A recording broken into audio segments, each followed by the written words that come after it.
Carmelo Anthony has just been traded to the Oklahoma City Thunder in return for Enes Kanter, Doug McDermott, and a future second-round pick, creating a nasty duo of Russell Westbrook, Carmelo Anthony, and Paul George. So I guess the real question now is, are they good enough to beat Golden State? Let's take a minute to think about the matchups between the Thunder and the Warriors. We'd probably have Westbrook on Curry, Clay on Carmelo, and Paul George on Durant. And, at the end of the day, Carmelo's probably still a bit better than Clay. Westbrook might have had a bit of a better season than Curry, but Durant's still definitely better than Paul George. Also, who do you think is going to be the standout player on offense? I mean, you'd probably think it's Russell Westbrook because last season he averaged a triple-double, but if they're all taking 20 or 30 shots a game, it could be a slight problem. I don't think we necessarily have to go into who won this trade because, it's pretty obvious. Carmelo Anthony's way better than Doug McDermott, Enes Kanter, and the future first-round pick all put together. So I don't really think that should be much of a question. Not only does this affect the Golden State Warriors, but it also affects other quote-unquote super teams in the Western Conference.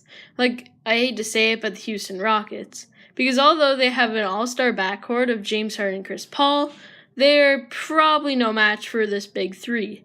Also, San Antonio doesn't really have a chance of beating these guys. Although the one thing that the Warriors and the Spurs have both proven throughout their history of a team, and their most recent teams as of now, is that they all have great team chemistry. They all love playing with each other, and they all do better on the court when they're playing with their teammates. Which can't necessarily quite be said with this team yet, because, they might have a bit of a shaky road up until maybe even the half of the season, or longer, shorter, we don't really know yet. It is also kind of crazy that the Knicks traded Carmelo for Enes Kanter and Doug McDermott, as well as a future second-round pick, but I guess they just really wanted Carmelo gone and away from the Knicks organization.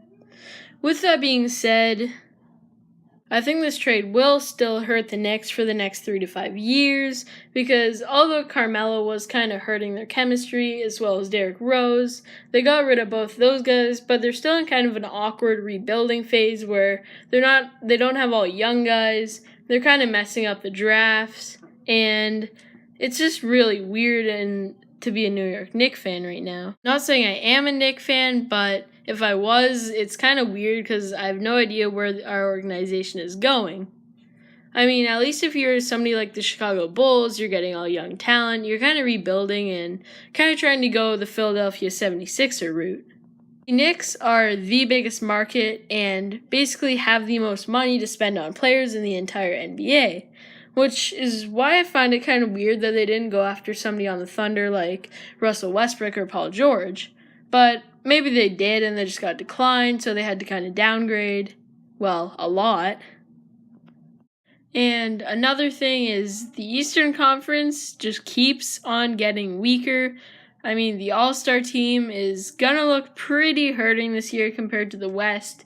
And yeah, it's going to be pretty bad. I had to predict where the Oklahoma City Thunder will be in the standings in the West by the end of next season. You might call me crazy, but I'd probably put them 4th overall. I mean, I think the Warriors will be 1st. The Spurs will probably fall to 3rd. The Rockets might be 2nd. And the Timberwolves will probably be 5th under them. The only reason I say this is basically because I'm not sure just how well they'll come together.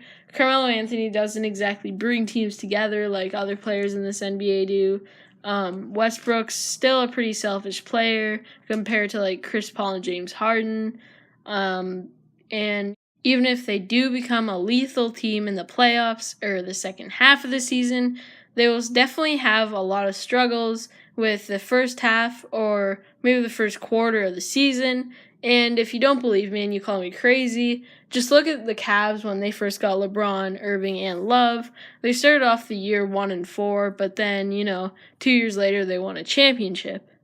So basically, coming to a conclusion of this video, What I'm trying to say is this team could be a lethal team in all ways, and possibly better than Golden State, but at the same time, they also could crumble under pressure and just not work out at all.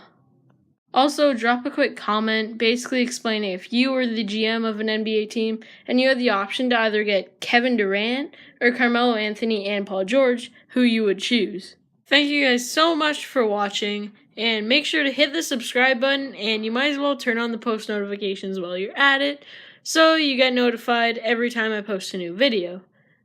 Thank you guys so much for watching, and as always, cue that music.